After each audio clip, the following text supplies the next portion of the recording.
Good morning, शुभप्रभात विद्यार्थी मित्र. आजच्या आपल्या व्हिडिओमध्ये आपण चॅप्टर नंबर 1, चॅप्टर नंबर 5 आणि चॅप्टर नंबर 6 या 3 चॅप्टरचे ऑब्जेक्टिव्ह आन्सर्स बघणार आहोत. तर ही व्हिडिओ तुम्ही नक्की पहा, 2 ते 3 वेळा पहा, ज्याचा फायदा हा तुम्हाला ऑब्जेक्टिव्हचे आन्सर्स लक्षात ठेवण्यासाठी होणार आहे. ठीक आहे. सो जास्त वेळ न दवडता आपण आपल्या आजच्या लेक्चरला म्हणजेच ऑब्जेक्टिव्हच्या प्रॅक्टिसला सुरुवात करणार आहोत. जसं तुम्हाला माहिती आहे की ऑब्जेक्टिव्ह हे आपल्याकडे खूप जास्त महत्त्वाचे असतात. सो त्याची आन्सर्स ही तुम्हाला माहीत असतात, पण ऑब्जेक्टिव्हचा अभ्यास हा कोणी करत नाही. इकडे विचार तिकडे विचार हे आपण करत असतो. सो ते न करता आपण डायरेक्टली ऑब्जेक्टिव्ह स्वतःहून वाचत चला. तुम्हाला वाचायची सवय नसेल तर हा व्हिडिओ 2दा-3दा बघा. ऑब्जेक्टिव्हचे आन्सर्स चॅप्टर नंबर 1, 5 आणि 6 ते तुमचे सहज हे डोक्यात राहतील. चला सुरुवात करूया आपण. सगळ्यात पहिला आहे question number 1, choose the correct option. The branch of economics that deals with the allocation of resources. A micro economics, B macro economics, C economist आणि C none of this. So आपला आन्सर असणार आहे only ए. आपला answer काय असणार आहे? Only ए, म्हणजे answer आहे मायक्रो इकॉनॉमिक्स. सो पहिलाच आन्सर आहे 3. दुसरा आहे concept of study micro economics. Micro इकॉनॉमिक्समध्ये कोणत्या कन्सेप्ट स्टडी केले जातात? A national income, B general price level, C factor pricing, C product pricing. Options आहेत B C D, A B C आणि सी डी. सो आपलं उत्तर आहे C D. आपलं उत्तर काय आहे? 4 C D. Okay, factor pricing आणि प्रोडक्ट प्राइसिंग, जसं आपण पहिल्या वेळेला बघितलं होतं. त्यानंतर तिसरं आहे methods adopting in micro economics analysis. ही मेथडसुद्धा सगळ्यांना माहिती आहे. Lumping method, aggregate method, slicing method आणि इन्क्लुझिव्ह मेथड. ऑप्शन्स आहे A C D, A B D, only C आणि ओनली ए. सो आपला आन्सर असणार आहे ओनली सी. जसं आपल्याला माहिती आहे की फक्त आपण काय वापर करतो? Slicing method. सो आन्सर असणार आहे 3 ओनली सी. नेक्स्ट आहे concept studies micro economics under micro economics, whole economy, economic development, aggregate supply आणि प्रोडक्ट प्राइसिंग. ऑप्शन्स आहेत A B C, B C D, only D आणि A B C D. आपला answer आहे A B C, options A. कोणता आहे? Options A. आपला असणार आहे ए, बी आणि सी. प्रोडक्ट प्राइसिंग हे मॅक्रो इकॉनॉमिकचा पार्ट नाही आहे, तो कसला पार्ट आहे? मायक्रोचा. लक्षात ठेवा. Question number 2, complete the sentence. Micro economics slicing method, micro economics जसं तुम्हाला माहिती आहे लंपिंग मेथड. सगळ्यांनी उत्तर लिहून घ्यायचं आहे. LUMPING, लंपिंग आणि method. Okay, so lumping method याचं उत्तर असणार आहे. हा जो इकडे बॉक्स दिलेला आहे त्याच्यामध्ये तुम्हाला लिहायचं आहे लंपिंग मेथड. लिहून झालं असेल? चला नंबर 2 बघूया. मायक्रो इकॉनॉमिक्स जर ट्री असेल तर मायक्रो इकॉनॉमिक्स काय असणार आहे? फॉर एक्झाम्पल कन्सेप्ट कशी समजायची? मायक्रो इकॉनॉमिक्स म्हणजे ट्री आहे. ट्री म्हणजे एक छोटासा पार्ट. याचा अर्थ संपूर्ण याच्यातला एक छोटासा पार्ट जर हा ट्री असेल तर मायक्रो इकॉनॉमिक्स हा संपूर्ण पार्ट असणार आहे. म्हणजे संपूर्ण जिकडे खूप सारी झाडं असतात तिकडे काय बनतं? तर जंगल, म्हणजे आपण त्याला काय बोलतो? फॉरेस्ट. ओके, वरती मी इकडे उत्तर लिहितो फॉरेस्ट. कसलं? नंबर 2चं लिहून घ्या फॉरेस्ट.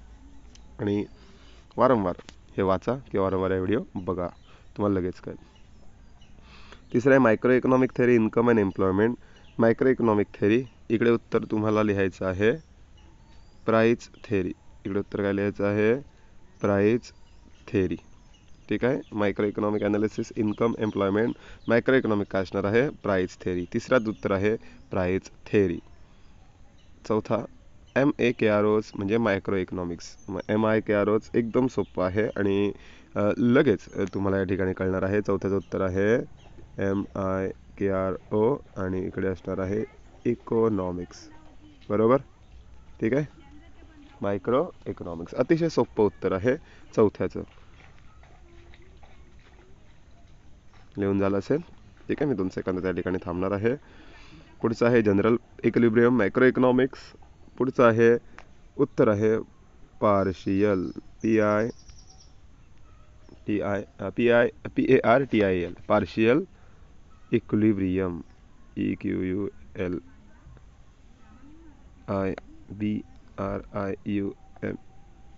Partial equilibrium.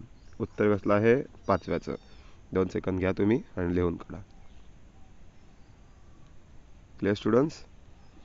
चला, identify and concept from the given illusions. Okay, आता आयडेंटिफाय कन्सेप्ट करायचे आहेत. साधी सिम्पल लॉजिक लावायचं. इंग्लिश ज्याला समजते त्याला ही कन्सेप्ट समजणार. Gauri collected the information about economic and particular form. बरोबर ना, मग इकडे पर्टिक्युलर शब्द आला आहे म्हणजे ही कन्सेप्ट आहे मायक्रो इकॉनॉमिक्सची. कसली आहे? Micro economics. राहील लक्षात? पहिल्याचं उत्तर आहे मायक्रो इकॉनॉमिक्स. लिहा मायक्रो इकॉनॉमिक्स. झालं असेल लिहून.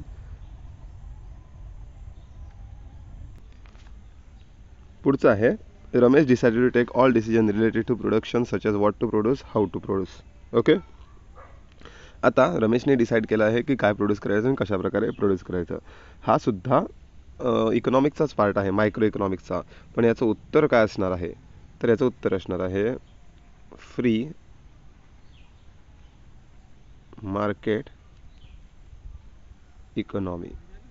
मायक्रो इकॉनॉमीमध्ये सब्जेक्ट मॅटर आहे ना, त्याच्यात हे उत्तर आहे फ्री मार्केट इकॉनॉमी. कसला आन्सर? दुसऱ्याचं, नंबर 2. लिहा, मी वेळ देतो तुम्हाला. Free market economy.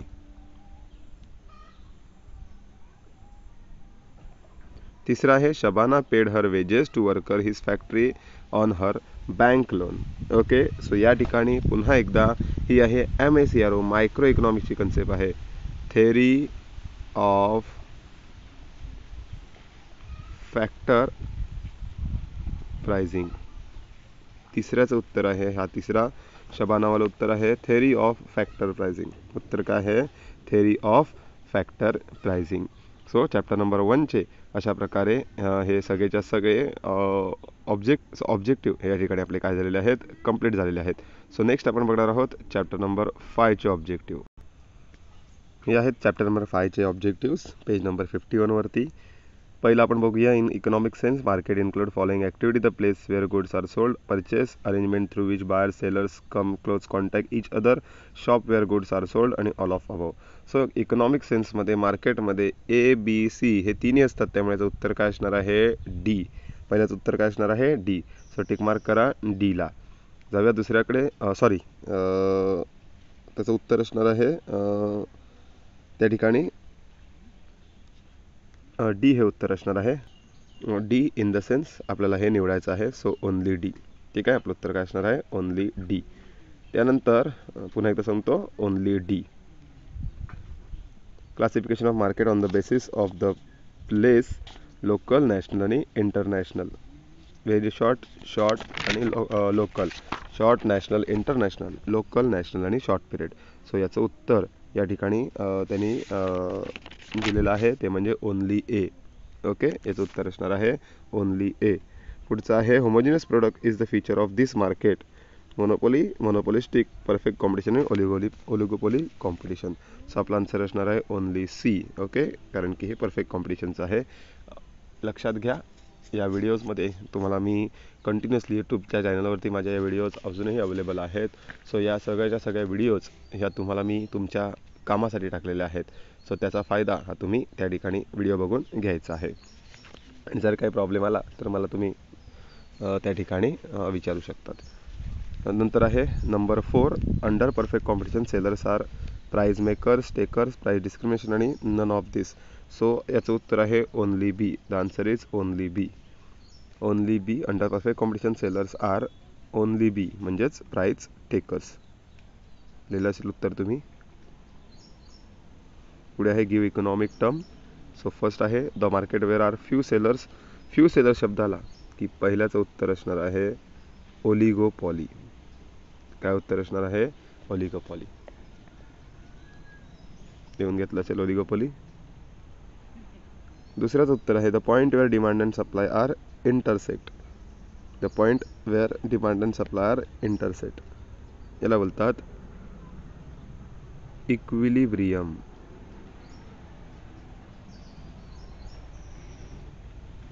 इंटरसेक्ट. काय उत्तर आहे?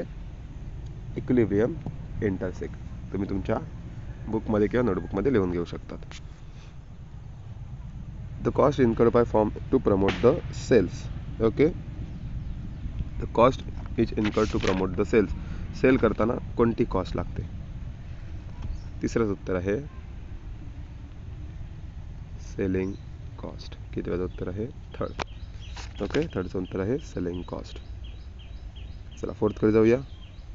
Number of firms producing identical product. Okay, number of firm producing identical product. खूप साऱ्या कंपन्यांची काय असते?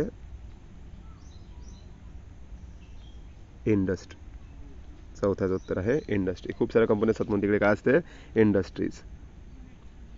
पाचवा आहे charging different prices to different customer for the same product. Okay, या ठिकाणी charging different prices different customer. मग पाचव्याचं उत्तर आहे प्राइस डिस्क्रिमिनेशन. काय उत्तर आहे? Price discrimination. पाचव्याचं उत्तर. क्वेश्चन नंबर 3 कडे जाऊया लगेच आपण. Complete the correlation. Perfect competition, free entry and exit, dash barrier to entry. कुठे बॅरियर टू एंट्री असते? सो फर्स्टचा आन्सर आहे मोनोपोली. मोनोपोली.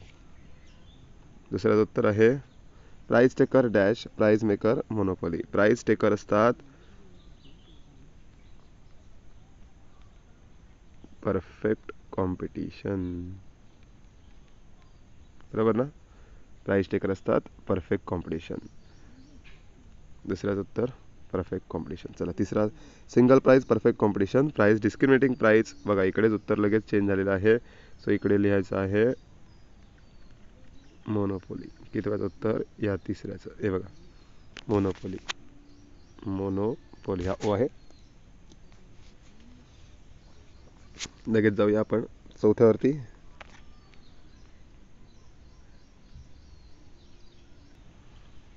ओके, नेक्स्ट आहे find the odd word out. Free gift, advertisement, hoarding, video display आणि patent. So उत्तर आहे patent. तर काय आहे? Patent. Market structure on the basis of monopoly, oligopoly, very short period आणि perfect competition. उत्तर आहे व्हेरी शॉर्ट पिरियड, कारण की हे या ठिकाणांमध्ये वेगळं आहे. Features of monopoly, price maker, entry barriers, many sellers, lack of substitute. So answer आहे मेनी सेलर्स. बाकी सगळ्या गोष्टी या फीचर्स ऑफ मोनोपोलीच्या नाही आहेत. Legal monopoly, patent, OPEC, copyright आणि ट्रेडमार्क. पेटंट, कॉपीराइट आणि ट्रेडमार्क सगळे लीगल मोनोपोलीचे पार्ट आहेत. ओपेक त्याचा पार्ट नाही आहे. सो हा झाला चॅप्टर नंबर 5. पेज नंबर 59 वरती आपल्याला बघायचं आहे चॅप्टर नंबर 6चे objective. Number 1, statement are incorrect relation to index number. Index number is geographical tool. Index number measure changes in air pressure. Index number measure relative changes in an economic variable. Index number are specialise averages. So आपल्याला 2 wrong हे शोधायचे आहेत. So आपलं C आणि D wrong असल्यामुळे आपलं पहिलं उत्तर असणार आहे ए. काय असणार आहे? ए. ठीक आहे. Number 2, statement are highlight significance of index number. Price index number are useful making prediction. Index number help in measurement. Inflation हे index number help to frame suitable policy. Index number can be misuse. So आपला answer असणार आहे A B D. आपला answer काय असणार आहे? A B आणि D. ठीक आहे. सो आन्सर आहे 3. तिसरा आहे statement that apply weightage index number. आपलं वेटेज इंडेक्स नंबरसाठी स्टेटमेंट कोणता आहे? Every commodity equal importance. It assign suitable weight for various commodity. In most of cases, quantity are used to use as a weight. Laspress as past method is used in calculation of weightage index number. Answer आहे बी C D. Answer काय असणार आहे? बी C D पहिलं. Number 1. D, statement related limitation of index number. Index number are not completely reliable. They may bias in data collected. Every formula has some kind defect. Index number ignore changes in quality of product. So answer असणार आहे A B C D. चारही. Okay, answer काय असणार आहे? चारही त्याची काय आहेत? लिमिटेशन्स आहेत. Choose correct the pair. एक पेअर करेक्ट करायला सांगितलेले आहे. So price index, value index, quantity index आणि पास इंडेक्स आणि त्यांचे फॉर्म्युले दिलेले आहेत. मी डायरेक्ट आन्सर सांगतो त्याचं. 2 जे आहे ना 2 हे त्याचं आन्सर आहे. ओके, याचा आन्सर काय असणार आहे? सेकंडवाला ग्रुप. एचं डी, बीचं ए, तीचं बी आणि 4चं सी. हा त्यांचा चूज करेक्ट द पेअर आहे. त्याचे फॉर्म्युलाज आहेत. पुढे आहे कम्प्लीट द कोरिलेशन. पुढे काय आहे? Complete the correlation. कोरिलेशन त्या ठिकाणी तुम्हाला काय सांगितलेलं आहे? कम्प्लीट करायला सांगितलेलं आहे. सो प्राइस इंडेक्स, इन्फ्लेशन आणि dash agriculture production. So pride index इन्फ्लेशनचा प्राइड इंडेक्स दाखवते, तर ॲग्रिकल्चर प्रोडक्शनचं काय दाखवणार? त्याचं उत्तर तुम्ही नीट लिहून घ्या. ॲग्रिकल्चर हा जी आहे ॲग्रिकल्चर, इकडे आहे प्रोडक्ट आणि पुढचं आहे इंडेक्स. पुन्हा एकदा सांगतो, ॲग्रिकल्चर प्रोडक्ट इंडेक्स, की ज्याचं उत्तर फर्स्टचा आन्सर आहे ॲग्रिकल्चर प्रोडक्ट्स इंडेक्स.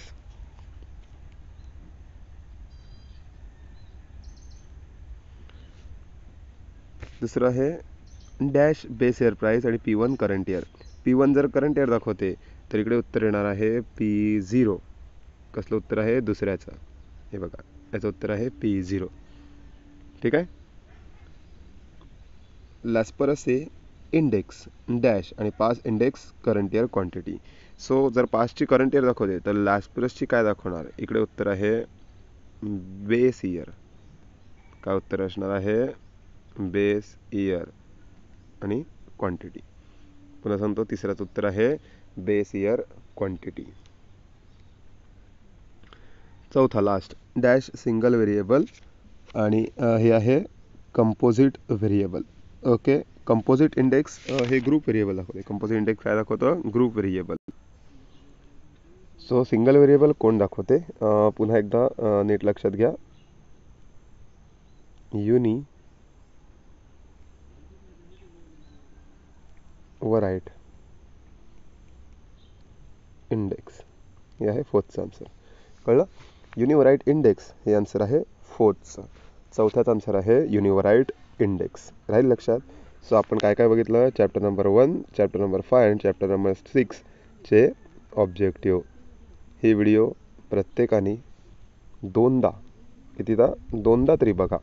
फक्त 17 मिनिटाची व्हिडिओ आहे. ठीक आहे, 17 मिनिटाची व्हिडिओ जरी प्रत्येकाने 2दा किंवा 3दा बघितली तर तुमचा फारच फार अर्धा तास जाईल. पण याचा फायदा काय होईल, ती तिन्ही चॅप्टरचे ऑब्जेक्टिव्ह तुमचे क्लिअर होऊन जातील.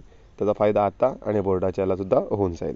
सो ही व्हिडिओ या ठिकाणी तुम्ही नक्की बघा आणि आपल्या चॅनलवरती अजून मी दुसऱ्या व्हिडिओसुद्धा टाकत जाईन. ठीक आहे, सो आपण त्या ठिकाणी थांबूया.